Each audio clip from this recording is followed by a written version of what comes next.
Hello बच्चों। तो चलिए इस प्रश्न को पढ़ते हैं। निम्नलिखित समीकरणों से थीटा के व्यापक मान ज्ञात कीजिए। साइन थ्री थीटा बराबर कॉस थ्री थीटा। तो यहाँ पर देखो हमारे पास में एक समीकरण दिया हुआ है कि साइन तीन थीटा बराबर है कॉस तीन थीटा के। तो हमें यहाँ से थीटा के व्यापक मान बताने क्या होंगे। तो प्रश्न में आगे बढ़ने से पहले इस प्रश्न से संबंधित जो मुख्य अवधारणा है उसकी हम चर्चा कर लेते हैं। तो देखो मुख्य अवधारणा हम यहाँ पे जानते हैं कि अगर ऐसा लिखा हुआ है, देखो कॉस थीटा बराबर में कॉस अल्फा। ठीक है। तो कॉस के लिए जो व्यापक हल होता है ना थीटा का, वो किस प्रकार होता है, दो एन पाई। देखो थीटा बराबर क्या होता है, दो n pi plus minus alpha, जहाँ जहाँ एन क्या होता है, पूर्णांकों में से होता है। ठीक है।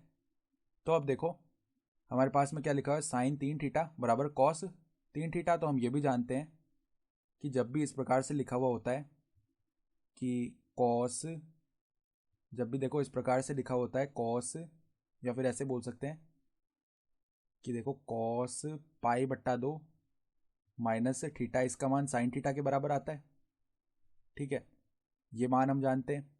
तो अब देखो यहाँ पर ये जो साइन तीन थीटा लिखा हुआ है, इसको अगर हम लिखना चाहें तो क्या लिख सकते हैं। देखो इसको हम इस प्रकार से लिख सकते हैं कि कॉस कॉस पाई बट्टा दो माइनस में तीन थीटा। तो ये वापस में क्या बन जाएगा, साइन तीन थीटा बन जाएगा, बराबर में कॉस तीन थीटा। तो अब अगर हम सही से लिखें तो कॉस तीन थीटा को उस तरफ लेके आते हैं और कॉस पाई बट्टा दो माइनस तीन थीटा। तो अब देखो कॉस थीटा बराबर कॉस अल्फा का रूप आ गया, जहाँ पे अल्फा का मान ये पूरा हो जाएगा पाई बट्टा दो माइनस तीन थीटा। ठीक है।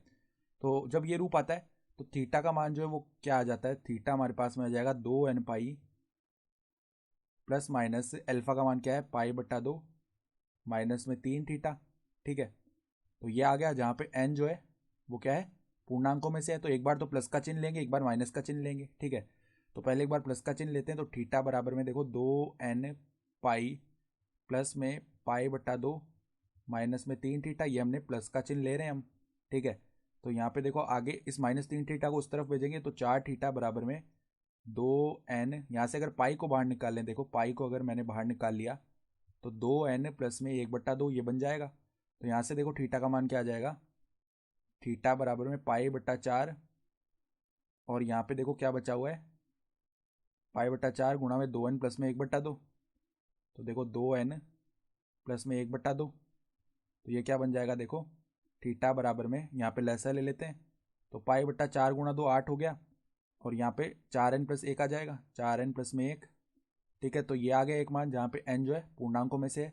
अब एक बार हम माइनस का चिन्ह ले लेते हैं। तो माइनस का चिन्ह लेंगे तो थीटा बराबर में क्या बनेगा, देखो दो एन पाई माइनस में पाई बट्टा दो। ठीक है। फिर माइनस से अंदर गुणा किया तो यहाँ पे प्लस में चार थीटा जाएगा, प्लस में तीन थीटा आएगा, चार थीटा नहीं आएगा। ठीक है। क्योंकि तीन थीटा है ना यहाँ पे। तो अब देखो तीन थीटा उस तरफ जाएगा तो थीटा माइनस तीन थीटा माइनस का दो थीटा, बराबर में यहाँ से अगर पाई को वेनिश ले लें तो क्या बन जाएगा, दो एन माइनस में एक बट्टा दो। ठीक है। तो यहाँ से देखो थीटा का मान आ जाएगा माइनस का पाई बट्टा दो, यहाँ पर हम लैसा ले लेते हैं तो चार एन माइनस एक बट्टा में दो, ये बना। तो ये मान क्या आ जाएगा, माइनस पाई बट्टा चार गुणा में चार एन माइनस एक। ठीक है। तो हमारे पास में देखो थीटा के दो मान आ गए। एक तो थीटा बराबर क्या आ चुका है, एक तो थीटा बराबर है पाई बट्टा आठ गुणा में चार एन प्लस में एक। ठीक है। और एक थीटा का मान क्या है, माइनस पाई बट्टा चार गुणा में चार एन माइनस एक। और यहाँ पर जो एन का मान है ना वो पूर्णांकों में से ले रहे हैं। ठीक है। तो ये आ गया हमारे पास थीटा का व्यापक मान। तो यही हमारा उत्तर हो गया। ठीक है। तो आशा करता हूँ कि आपको ये प्रश्न समझ में आया होगा। धन्यवाद।